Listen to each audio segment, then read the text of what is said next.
I want to welcome everybody to the April PAPREN Parks and Green Space meeting. I will be sharing my slides here to start us out.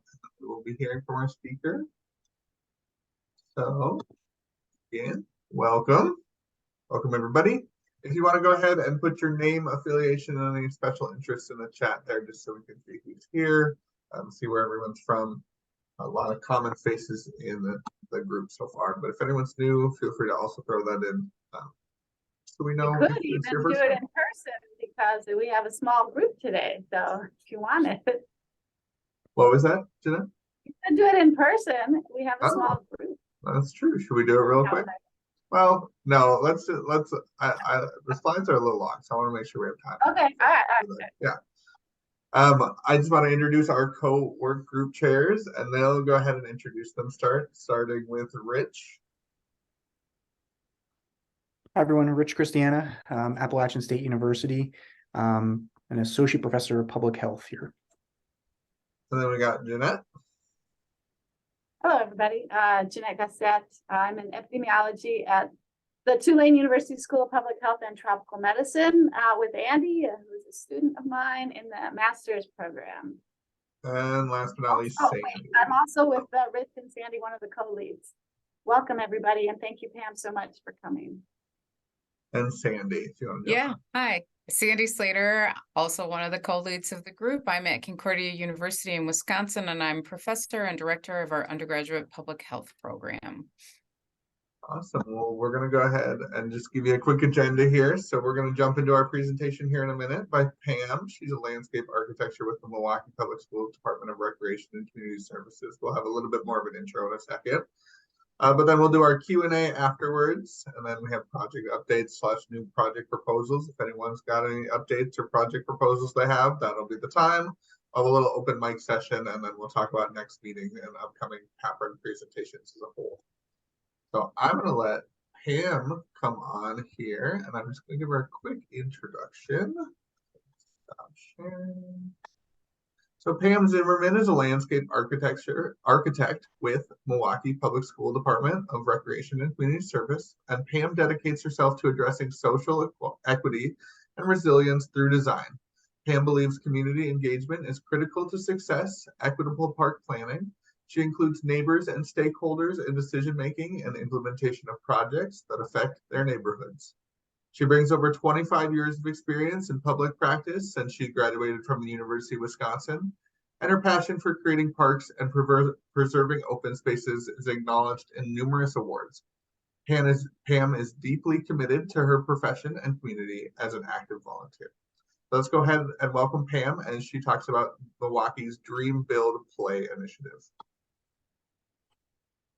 All right, well, thanks for having me, everybody. Good morning or good afternoon, depending on where we all are.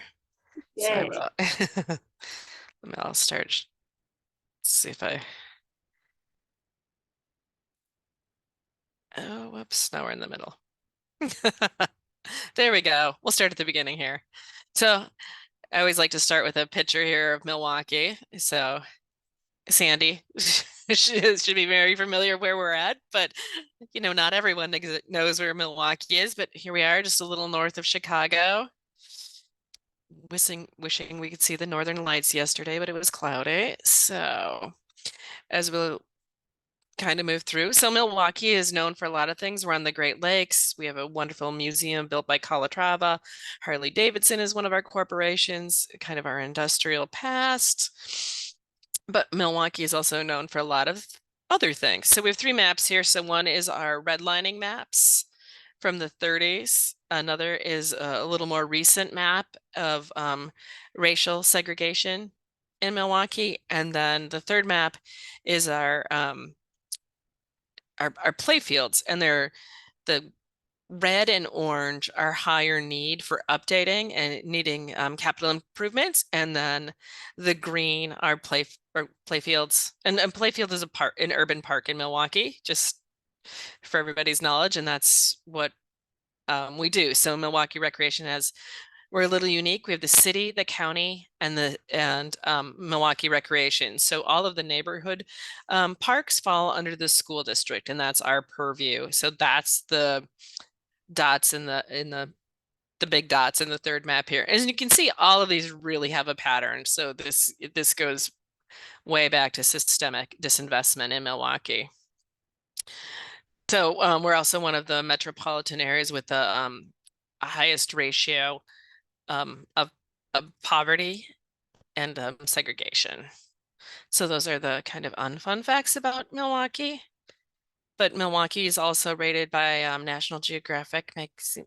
Wait, sorry. Oh, it's coming up on another slide here. Sorry. So we're also rated as one of the top places to visit in 2023. So that was a really great honor.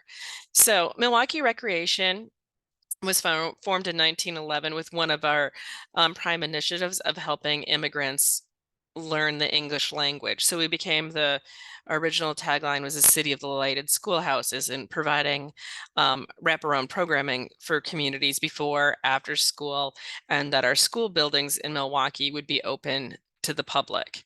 And so that is how our recreation department and parks became part of Milwaukee Recreation. So one of the unique things through this setup is we were tasked with operating the parks and then doing minor maintenance, and then kind of a combination of MPS facilities and city DPW were tasked with doing the capital infrastructure improvements. And as many cities have, Milwaukee was not without challenges. So funding for the Playfields through the city dried up, and the schools really didn't have additional funding to renovate these spaces.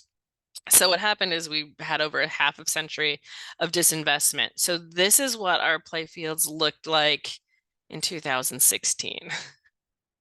So not very nice spaces. So in 2014, our leadership, so this is our director and our manager of operations, so Lynn Greb and Brian Litzy, they started, they did an outdoor recreation master plan, and it looked at all the conditions of our playfields. And then we realized 62% or 60-some% of our playgrounds were in poor or fair condition. I'm going to go back one slide. And so this one here with the slide, that is poor condition. So by poor condition, a parking lot probably has more play value, and fair is probably not a place you'd want to see bring even your kids to. So you can see that, I mean, heavily old cracked asphalt, half the play fields. Southgate, the one here with the playground in the foreground, was 100% asphalt inside the fenced area. The only where there was grass or trees were in the terrace outside of the fence. So that's when we came up with our equity plan. So how do you prioritize when everything has a great need? And so we looked at the neighborhood characteristics, population, and condition. And so the neighborhood, we looked at income, poverty, race, and crime rate. And population, we looked at total population, population under the age of 18, and adjacent parkland, and then the condition of the playfields. And that's how we came up with this heat map of need. And then we'll go back a little. So then we branded our Dream Build Play initiative. And this was our initiative to update these play fields. And it has 3 main phases. So the dream phase, which is community engagement and design, construction, and then play. So that's programming and our continued relationship with the neighbors. So we try to spend about a year in all of these areas. Build has been, with the pandemic and with supply chain issues, has been taking over a little over a year. So build has become a little more of a year and a half. So we've had 6 years of really doing this work based on equity, and we've learned a lot of things. So one of our goals was to have a data-driven model, especially with a high amount of community need. And as we're beginning to get more credibility, it's really good to have a model that we can show the neighbors of why we're doing what we are and where folks are in the update. It's really challenging to go to these places, especially ones that are in fair condition, and say you're not getting an update for 2 or 3 years. And that's one of the biggest challenges I have, because if I could do this, I would update all of them right now. Unfortunately, we don't have enough staff or money, so that's hard, but it's been we wanted a simple, replicatable, defensible process, and it has served us really well for the first 6 years. One of the things that we're in the middle of doing an update right now. So this is, so we have 8 done, 8 completed. So you can see we removed a lot of red from the map, which is excellent. And so moving forward, we're in the middle of our update to our Dream Build play project, and we're going to kind of expand our data and look at it. So one of the challenges from the plan is, after 6 years, the next cohort of playfields to update are a little stratified. So statistically, it's getting challenging to pick which is the next cohort for the next year. So we wanted to say, okay, what are some of the data sets that we didn't have available when we first did this process? And what are the things that we always wanted to incorporate into this plan? So we've changed a few things. Our population category, which is really gets to park access, is called park pressure. So that now takes into account the number of folks living in an area, the quality and quantity of their parks nearby. Demographics are very similar to the other category. Previously, park condition, we re-rated those, and we actually hired a number of Milwaukee high school students and went out with full-time staffs, and everybody got an iPad. And then at the end of the program, we gave the kids the iPad so that they could take that home, and they learned a little about design and play fields. And then health is our new really exciting piece. And we wanted to incorporate this in our first plan 7 years ago, but the data sets were not there. So this is, we've just are having conversations of which data sets we can use. So we are looking at obesity and asthma and a number of other health conditions and beginning to vet those and look and work through those data sets. So it'd be good to pick some of your brains on that. So again, the key differences from our 2016 are the new data sets. Better quantification of park access and demographics, and health as a core component, and what we can do to help anything from heat islands and asthma and a number of other factors that parks can help relate to health. So I just want to make sure I'm doing good. I can't see the clock when I see y'all. So again, we have I'll go through this portion kind of quick. So we have the 3 phases again: dream, build, play. So dream consists of community engagement. So just a few photos. We've done everything from informal, the picture on the left here, as an ice cream social. We've done formal community sessions. This is at Burnham. This community is predominantly speak Spanish. So this one we had the headsets and interpreters for. So we try and make sure that we don't have any language barriers or barriers to communication. This neighborhood had a task force before we started. So this is via CDC in our community, really amazing partners. So we always had really robust turnout for these. To anything during the pandemic, we took a little break in the beginning, but by October of 2020, we went to this outdoor model. And we did open houses and would stretch them over 8 hours so that people could come and filter in and out and have small little booths spread throughout the park so that we could still really, and through that model, we learned spending a lot of time with the neighborhood was really valuable. And we knew that, but just having these long community engaged was great. So our first one at Green Bay Playfield was, again, September of 2020, and we had 125 people turn out. We did a Zoom meeting the next day and had 6 people. So I think people were really wanting to be in the play fields and talking with us. Just again, some more photos of this is this is what we spend our summer doing, really trying to reach out, because it's, you know, the programming and the design and it's the neighbor's playfield. It's not ours. And so the design needs to be really reflective of those voices. And this is one that we're in process right now. This is for Wick Playfield, and we're going to be doing some playgrounds that look kind of like the little sticks here on the left that some of the kids had modeled their ideal playground out of Play-Doh and popsicle sticks and various things. So we've actually found some really creative ways to bring that to light. Again, just different various settings. Build. Where are we? Okay. So we have a couple we have 2 case studies. So just to get a feel of what these spaces look like. So Burnham and Green Bay Playfield. And this is Burnham Playfield after it's completed. So this is the color palette was chosen by the communities. This one also had a special nursery rhyme that was special and chosen the communities that was weaved into custom playground equipment.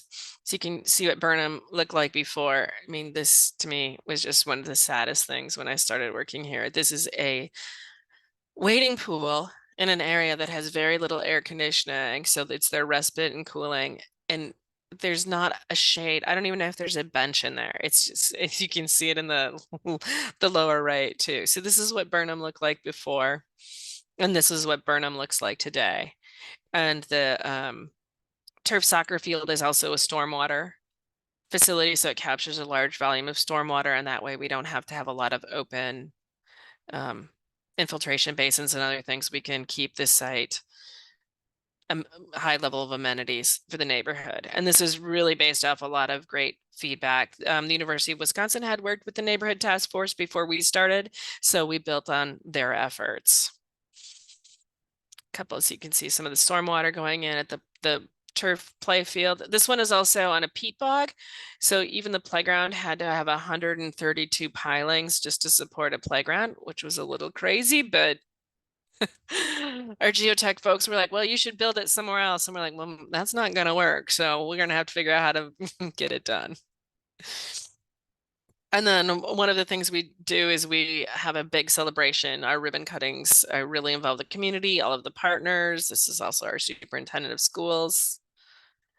And then just a few pictures of folks using the play field.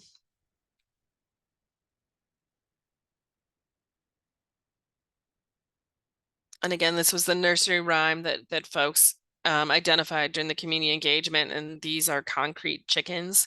So this is all designed. So there's reading and language opportunities in the playground for parents and kids. This is Green Bay Playfield. This is on the north central side of Milwaukee. This is a predominantly Black community. One of the interesting things, this was one of our first that we did community engage. This is our second cohort of playfields. And my boss and I and we're at a meeting and they're like, even why would we trust you? The city has never done anything, or MPS. And so when we started this, we had a lot of distrust in the community.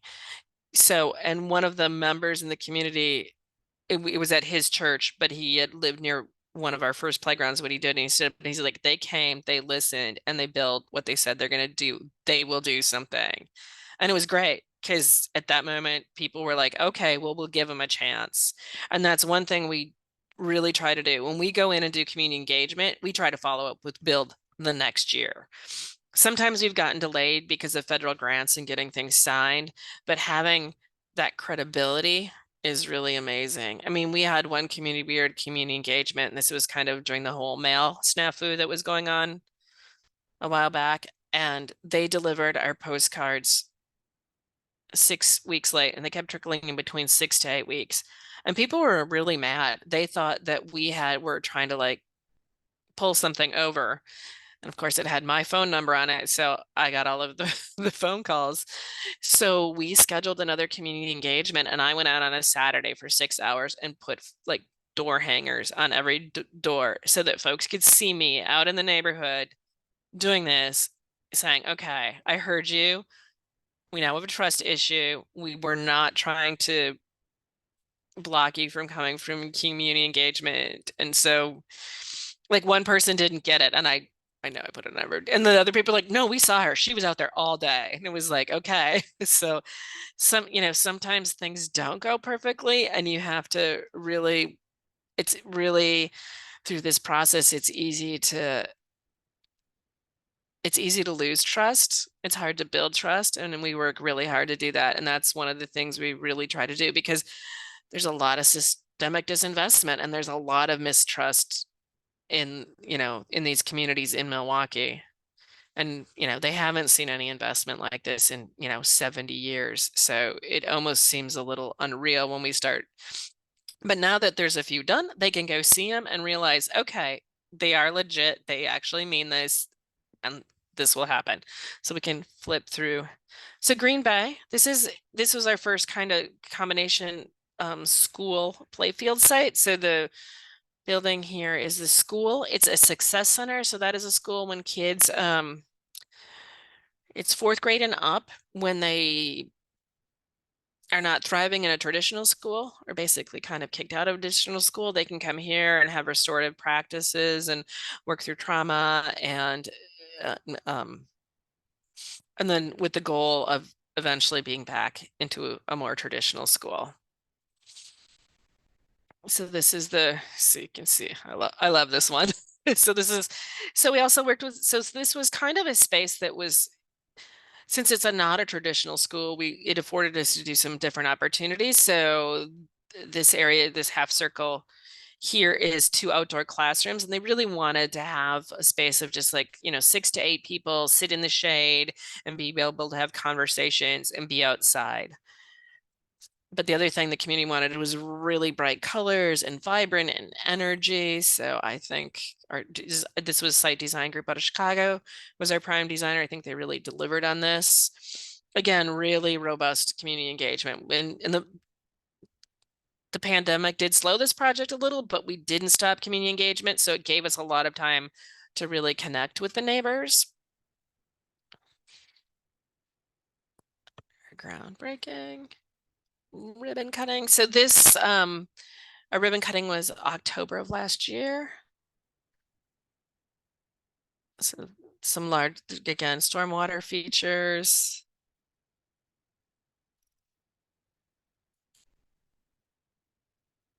And just some imagery. All right.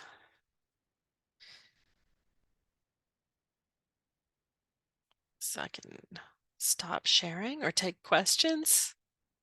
I don't know if I've gone too fast or I can expand on things. You are more than fine. If you actually want to take some time to talk a little bit more, you have plenty of time. Otherwise, we can jump into questions too. It's up to you.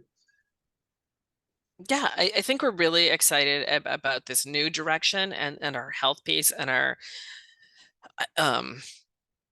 update to our equity plan. It's been a little challenging. I mean, we lost some staff. We had a number of federal funding, so we are, we'll admit we're behind in where we want to be. So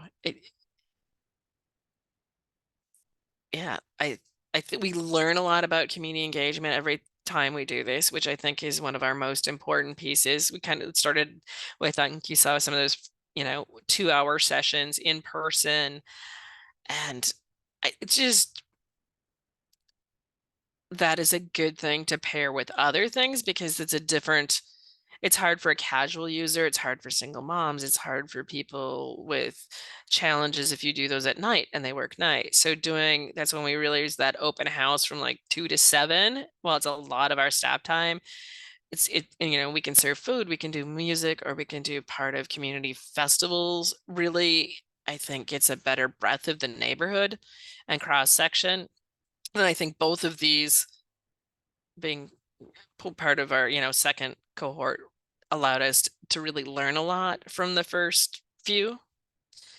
So I think community engagement is always one of those things that as long as I do this, I'll be learning, because what works one day doesn't work the next day, or works pre-pandemic and doesn't work post-pandemic. And so I think the nice thing also is our staff is committed to doing this. So it's not a checkbox. It's not like, we have 3 community engagement. I mean, Green Bay, our first community engagement, we had more staff than people. It did not go well. And we're like, okay, well, we learned what not to do. So you know, and that actually delayed putting out an RFP and getting that project rolling. But again, we don't want to, I mean, these are large, million to multi-million now dollar investments. And so without strong buy-in and community ownership, they're just not going to succeed.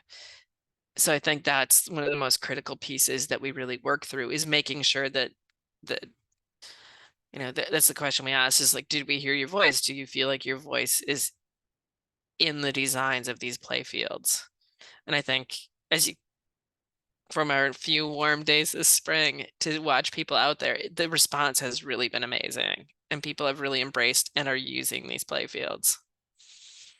Now just more people want theirs done faster. Yeah, well, thank you, Pam. We'll jump into some questions here.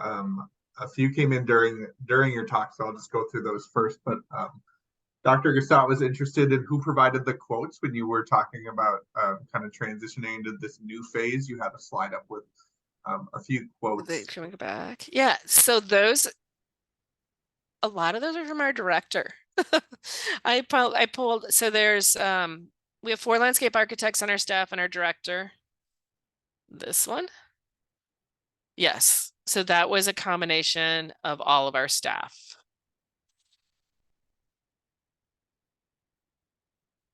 Perfect. All right, next question is coming from Sandy. She said, when you say community engagement, what exactly did that entail? How did you collect systematically and incorporate the community preferences into the playfield designs? So that includes so much. So at Madrejewski, we had 16th Street Community Health Partners. They actually did a 10-minute door-to-door survey of all of the neighbors in that playfield. We also had open house. We had 3 open houses at the playfield, and then MMSD is working on the Kinnickinnic River near that, and the city of Milwaukee is updating their plan.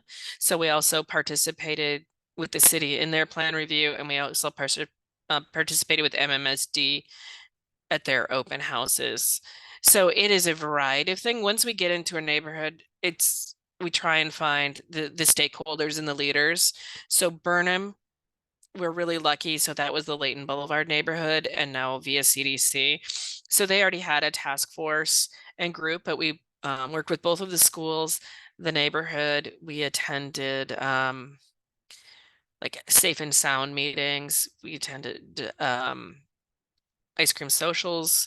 We've gone to plant sales and had boards up. If there's something happening in the community, like an event so we have our formal meetings that we host, that we send flyers and mailers out and with our consultants. But during that time period, we work with our stakeholders, like Green Bay. We attended multiple church picnics with our boards and had a table. So to really try and get a cross section of the neighbors where they are at the events where they want to be. So it's not just that kind of activated part of the neighborhood, that it's a really good cross section. Okay, so can I ask a follow-up question? Because you Sure. showed another slide that said which one of these playfields do you prefer? So then did you take all that information that you might have gathered from meetings that you held yourself, as well as meetings that or events that you might have attended, and then did you take all that information and go back to kind of the drawing board and come up with the designs then, and then go back to the community and say, all right, we heard what you wanted in a play space. Now here are a few renderings, and then vote on which one you like. And then did you go back to how did you then disseminate that information to make sure that you were getting, like a good representation of the neighborhood? Right. We do a large event around that piece with the concepts. And then we also put those online, but primarily in person is by far the best way we found to reach people. Yep. So at Green Bay, we started out, and I think the challenge was there. Everybody wanted so much, and everybody wanted football and baseball and tennis. And it's like, we can't. So we actually did cutouts and had people started to understand, and then they had to rank their preference of which of these amenities, because the first meeting we had, we we were having troubles communicating really the spatial component of what we could do. People just weren't understanding it. So the next one, we had all of these, we had multiple picnic tables and boards and took pictures of all of that. And then we came back and we said, okay, here's what you ranked, here's what you like, here's a bunch of concepts. And then we came back and did more like, here's color preferences, here's types of playground equipment. And then we came back with 3 concepts. And thankfully, once we get to that page, the winner is pretty clear from relatively clear from that. We did have Clover Nook where we went through the community engagement. It was great. We had a lot of turnout, and there's a Hmong game called Spin Top. And so there were 2, there was the basketball group in the neighborhood and the Spin Top, and the basketball got reduced due to some issues that were happening, and kind of in the middle, the neighborhoods came together and like, you didn't hear us. So we redesigned during construction and added a full court. We're like, okay, let's come back together. We thought we had put this all out, and so that was one. And so the Spin Top game got condensed a little, still a really nice facility. And then the full court was added so that they could play full court games. So yeah, sometime we try and listen and share back the final concepts as much as we can, but occasionally till people see it built, and we've gone back and added in some more swings places. So we know that once it's done and built, that there will be probably tweaks and information and maybe more picnic needs or more lighting needs or things. And so we try to build a relationship so we can go back and sometimes there's unintended consequences that we have to deal with too. Yeah, I mean, that's amazing. So one follow-up question, I don't want to dominate. I know we have other questions, but just again, based on the feedback you get in terms of preferences, did you target both youth and adults to get that feedback? Yes, we do. And then one of the fun things that we've learned to do is to, especially if we're like at a large, like open, like one of them had a night market setting, is we give like fluorescent dots to the kids and dark. So you'll get like a bright green dot for a kid and a dark green dot for an adult. And it also helps us understand that. And we also, especially the Playfields that have summer programs, we try to have just kid community engagement events where no parents are around, and then they're really free to express some of it. So there's definitely a difference, and kind of balancing that out it's kind of fun. If I may, this is really great to hear that you go back and tweak and expect tweaks, and that must mean you have a really supportive administration or structure that allows you to not only just build it and walk away, but build it and go back and make changes and do that. So I think that sounds rare. I don't know if that is, I don't know how you were able to get that done. Maybe you can talk about that structure and how you freedom to tweak the budget or whatever, spend more later if you find out it's not done. But could you also explain what is Spin Top? What is Spin Top, or was that on one of your maps or pictures? No, that's a new one. It's called Tulub. It's a Hmong game, and you have a Hmong, top Hmong, M-U-N-G, like from the H-O. I am not a speller.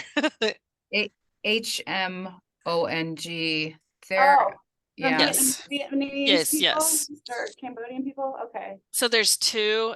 So St. Paul has like a tournament level courts in the country, and we will be the second location with tournament level courts. And what is it? It's this really, you spin a top and it has a long landing strip, and I really don't know the nuances of it. I'm trying to look it up right now to see if I can see some pictures. It's Anyway, that's all right. I'll look it up. T-U-J-L-U-B. Oh, I see that. Okay. Huh. Okay. It's a little like, oh, all right, cool. Little like bocce ball, kind of a grass game. Okay, cool. So yeah, our fund. So I was with the city of Green Bay, and I was with Waukesha County. So now being with the school district, our funding is a little more unique. So I have amazing leadership. I mean, and Lynn and Brian and I showed you. I mean, none of this would have happened. This was their vision, and from having no staff, no design and development, no parks kind of capital folks, in 2016 to where we are now today, this would not have happened without their vision. And I think being in a school district and being with recreation folks as your leadership, it's really a different lens of people first compared to like some of the municipalities I've been at that kind of have this budget first lens. So it's really about what's doing right for the community. Just to touch on one more thing, also, we try and go back afterwards, a year or two after these are done, and do an art project. Because it's a way, because you will have complaints or you will have unintended consequences or frustrations. But if we can engage the neighborhood in a positive way around doing another additive piece, we can also clean up some of that other stuff. See, if you engage them in a positive way, you find out all the things that are happening. But it's this framework that's kind of exciting, and you just didn't build it and walk away. You can't build it. You came back, you're adding some more art, you're doing something again, you're reconfirming this relationship with the neighborhood. And I think being so strong in programming, which is the basis of who we are really, is programming. It just reinforces, because this isn't, it's not just a capital design effort. We really want these spaces to be the heart of the neighborhood, where people gather, where you have your neighborhood meeting, where you run into your neighborhoods, and they're activated through our programming or the neighborhood's programming. So I think just trying to keep that relationship. And we've also learned that my staff can't do that. So it was great in the beginning. You'd have one of these and you get a neighbor that would call you like, a couple times a week. Now you're up to like 16 of them, which that's a lot of calls. So we have our group that do permitting and other programs. So we've helped, they're helping us maintain these long-term relationships also. So we've had to involve more staff in that piece, because it's just, you don't want to not be responsive, and you really want to continue to listen to folks. But the more you do, and the more relationships you have, it takes more of us to help maintain those. Yeah, I think this is, I will echo what Dr. Gaston said, and say that I think that this is rare, and maybe this should be more of a model other cities should kind of go towards. Absolutely. Moving on here a little bit. So Terry put in the chat less of a question and more of just kind of an introduction. So she wanted to introduce her newly minted Dr. Catherine Berry. Congratulations, Catherine, on just defending your dissertation last week, which was on a description explorer of quality and opportunities in outdoor urban spaces in Chicago public schools.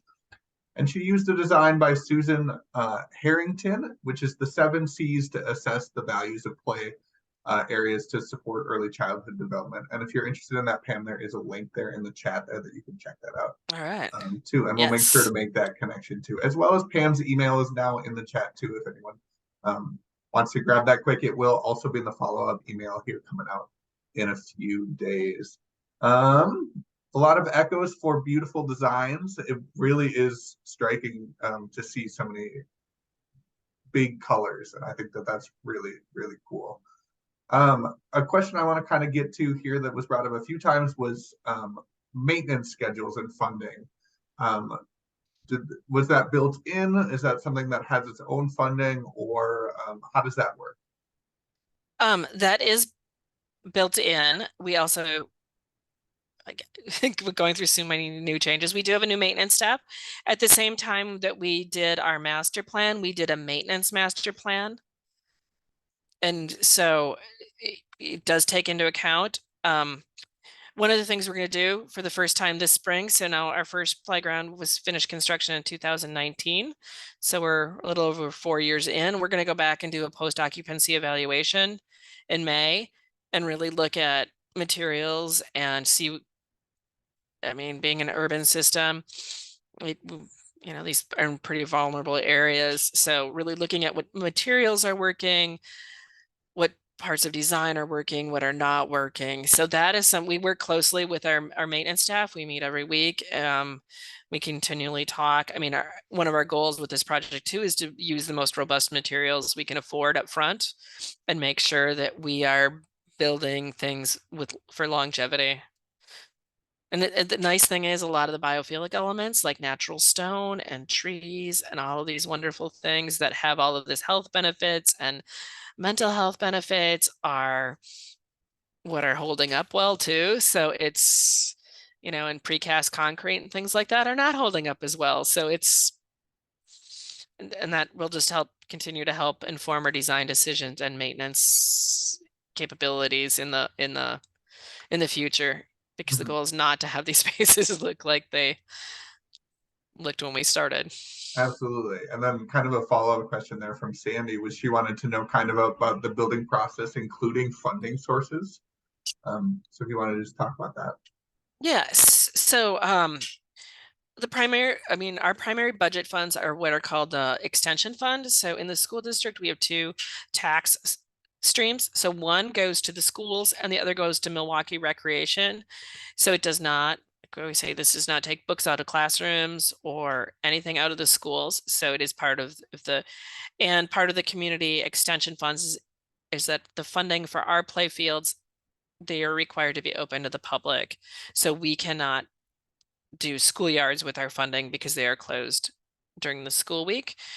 And we try and leverage those as much as we can. So we've had, we're on our third outdoor recreation legacy program from the National Park Service. So those are grants.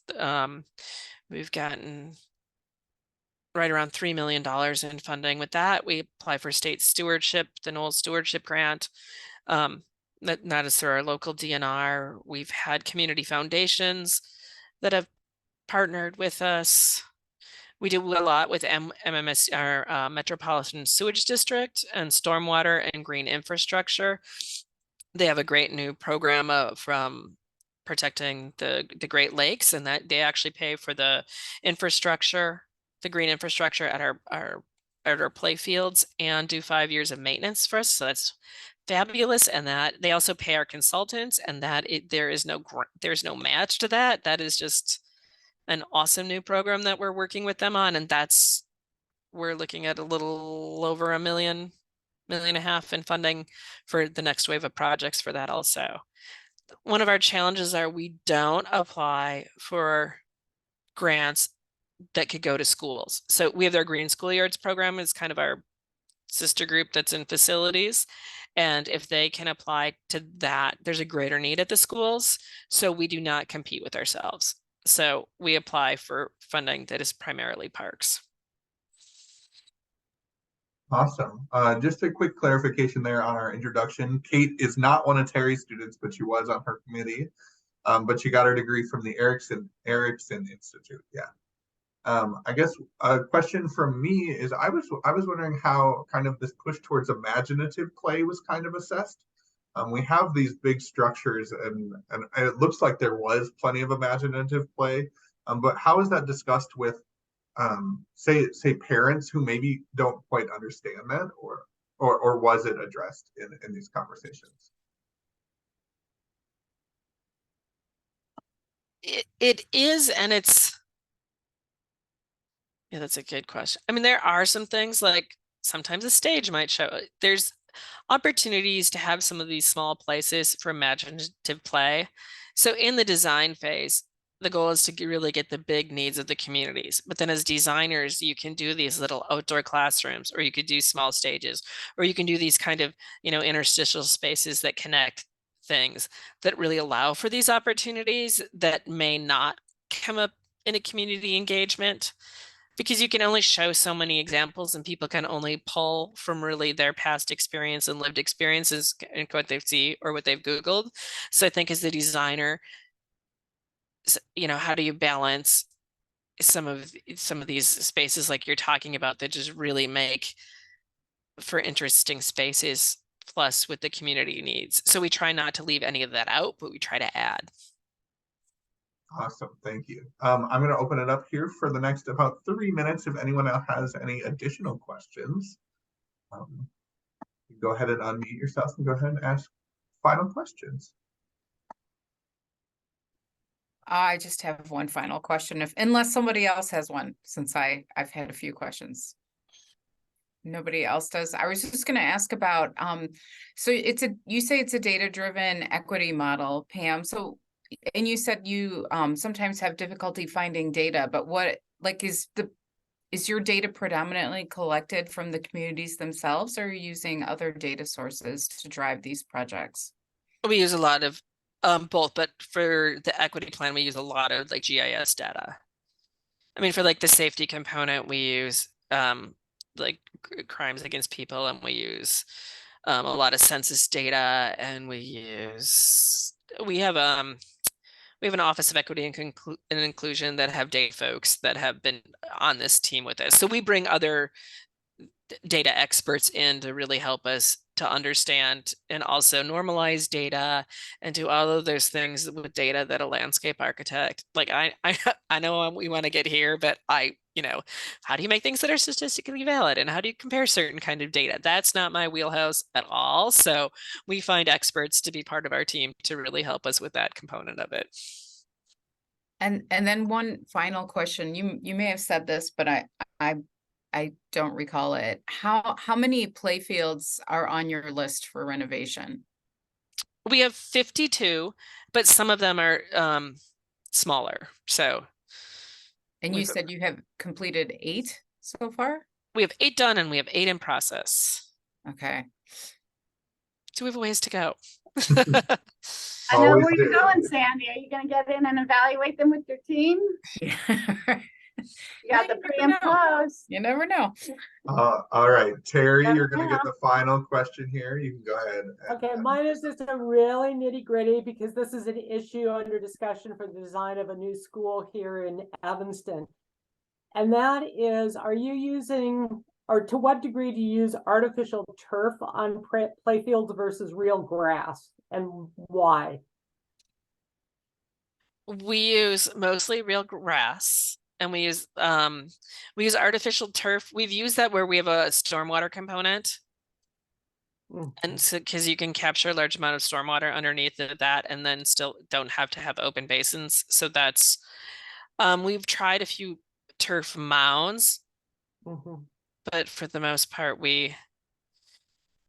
but partially also we're a school. So if we have high need for like soccer or football or facilities like that, we have our school stadiums, which recreation is also allowed to use. So we concentrate those to facilities that have a higher programming. Like our high school turf stadiums are used by like 3 or 4 high schools, so they will run games all day and Right. all week. So those have to be turf, because the wear and tear on natural grass would not work. Right. But in our play fields where we have more of a recreation, lighter use, then we use natural grass. Thank you. Well, thank you so much, Pam, for this presentation. It's clear that there's a lot of interest in this group, and a lot of just good work that you and your team are doing there in Milwaukee. So again, thank you so much for coming and presenting. You're welcome to stick around here. I'm going to ask that you stop sharing your slides so we can finish. But you are also welcome to jump off if you'd like to, but you can stick around. We only got about 9 minutes here. So I'm going to go back and share my screen here. There it is. And I just want to give it a time to see if anyone has any updates on any projects or any future projects that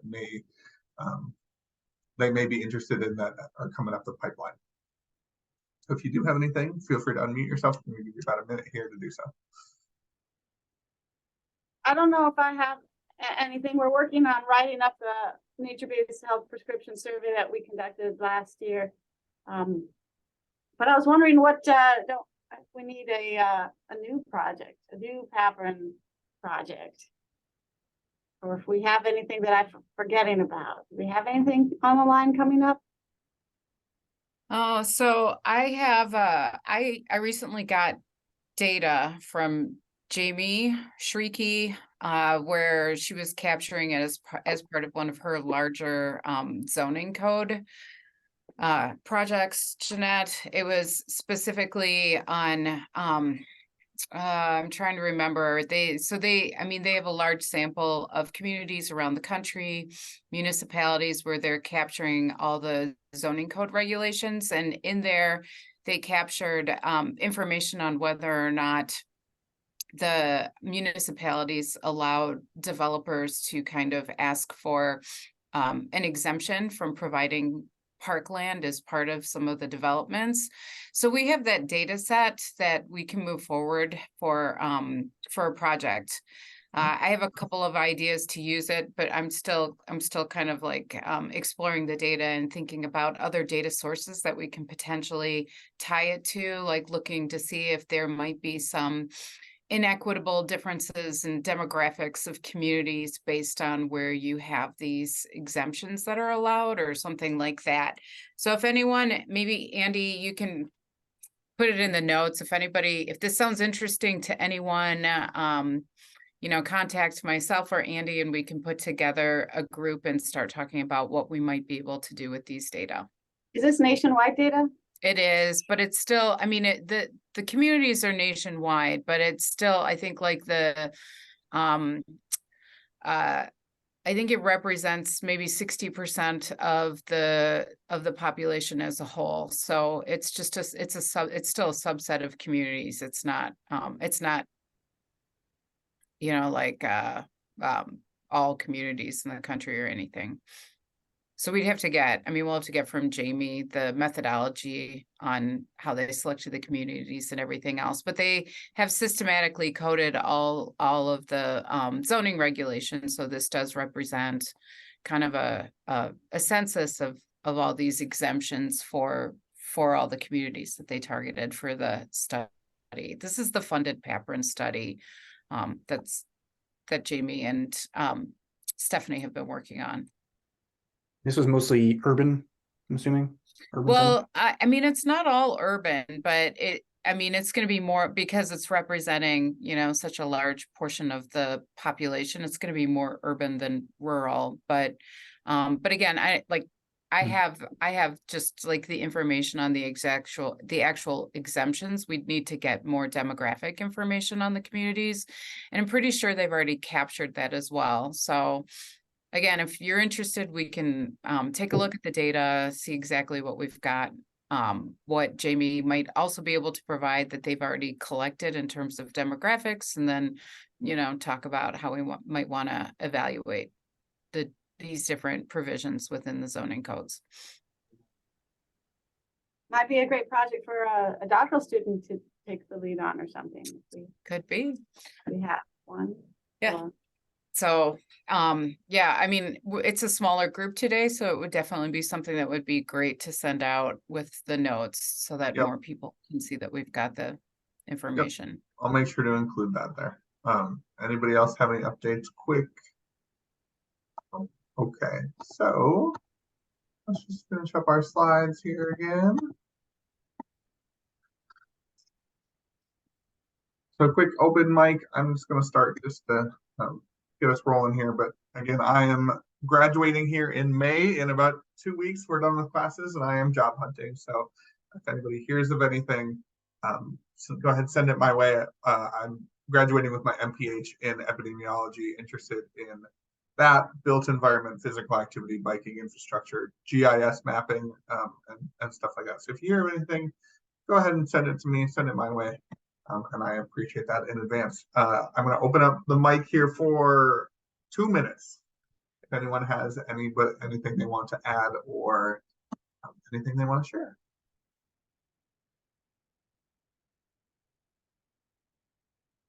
Okay, I'm not hearing anything. No one's jumping. So we're going to move on. Last 2 slides here. Our next meeting is going to be Monday, May 29th, 2023. It's going to be at this time, 11 Central, 12 Eastern. We're going to continue this conversation of kind of school of play spaces for kids, but Lois Brink was brought to my attention by Robbie Latham, and she does research on schoolyards and play within schoolyards. So she's from the University of Colorado, Denver, and we have extended the invite to the school wellness group too, so they will be joining us on that meeting. And then last but not Did I hear something? Sorry, isn't the 29th a holiday? Is that a Memorial Monday? Day. Yeah, it's Memorial Day. It's Oh, well, we Memorial- might be changing that date then. More information to come then. I did not notice. Thank you for bringing that to my attention. And then last but not least, April grand rounds are going to be happening this Wednesday. If you have not already, you can still register for this event. We're going to be hearing from the rural co-leader Christian. I do not know how to say his last name, but from West Bilso. Virginia University. How do you say it, Rich? Abilto. Bilso. Thank you. Yeah, just as it sounds. Yeah. He's from West Virginia University, and he'll be talking about physical activity in rural America, the prevalence, promises, and partnerships there. So again, that's this Wednesday. If you haven't registered already, there will be a link coming out in the email tomorrow in case you haven't done that, or you can find it on the PAPREN website, and then that will be on Wednesday at the same time, 11 Central, 12 Eastern. Again, I want to thank everybody for coming. Thank you again, Pam, for that great presentation. And we're going to close it out here. Thank you again. Oh, you have something to say? I just wanted to say, Pam, thank you. Your presentation was fantastic. And given that we also have someone from University of Colorado at our potential next meeting that might also be talking about playgrounds. One thing is this group is open to anyone interested in parks and green space to join. So if you found anything interesting that you heard today, like you are welcome to come and just sit in and listen to speakers that we have or get involved in other ways with our network. So just wanted to like throw that invitation out to you just in case you might be interested in learning a little bit more about PAPREN. Yes, I would. Great. Please, yeah. You And the I can team, connect you with are you too, very Pam, welcome. afterwards and kind of we can email. And All right, maybe super. get you signed up and everything. Yeah. Jeanette, did And you I have was, something you said? oh, Andy, and I was thinking our one of our members from Florida, Bola, I think she might be very interested in this presentation. And Yes. sorry that she isn't here today, so I don't know. I'm I was sure that- thinking about her as well. I was thinking about Okay, sending yeah. this directly to her. Yeah. Again, I want to just thank everybody. Look out for an email here in the next day or two with a recap and useful links and emails and stuff like that. And if no one else has anything else, we'll let you go and we can all enjoy the rest of our Monday. All right. Thanks very much. Bye, Thank everyone. you. Bye-bye. Bye, everybody. Bye. Thank you.